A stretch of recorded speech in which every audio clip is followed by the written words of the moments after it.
Hello and welcome to all of you. This is Afroz from University of Brunei Darussalam. I'm Senior Assistant Professor of Structural Geology and I'm associated with Faculty of Science.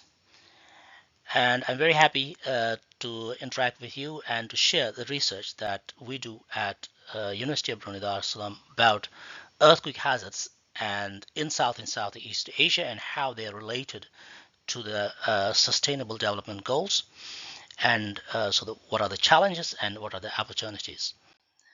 Now, here, the slide that you're looking at is we have seen the red dots. So these dots are basically earthquakes. And if you map all these dots, so for example, all the different colors of dots means that these earthquakes are coming from different depths. And so what is very interesting is that these earthquakes occur at the boundaries. So these boundaries are plate boundaries. For example, this boundary here is a boundary between Indo and Australian plate and the Sunda plate. So similarly, we have other boundaries. For example, this is Philippine Sea plate with the Eurasian plate. So therefore, earthquakes are a daily routine in these regions. And unfortunately, some of these earthquakes can turn into disasters. Why? Because their size is big and and people are living, as you know, that for example, highly populated regions here in the Gangetic Plains. We also have in Jakarta and throughout this area, and we've recently seen an earthquake in Myanmar. So those are the challenges that I'll be discussing with you. So some of the major earthquakes, for example, just to highlight, to give you an idea about what we are talking about. So here, for example, 2005, we had an earthquake of magnitude 7.6, and it caused more than 80,000 lives. And in Myanmar recently, we had an earthquake that caused more than 3,000 unfortunate deaths. In 2004, as probably all of you know, that had a huge tsunami and earthquake which caused more than 200,000 lives. Now, all these earthquakes are actually related to each other because they more or less come on this major plate boundary, as I showed you earlier. So, therefore, earthquakes in this region are going to continue. They have been there for throughout the time, and they will continue. So, we have to live with earthquakes. Now, how are we going to do that? So, for that, just to show you an idea about the problem, major problem is that mostly unprepared nations, for example, magnitude is same 7, and in Haiti and New Zealand, but it caused more damage in Haiti than New Zealand, almost to no damage, no casualty.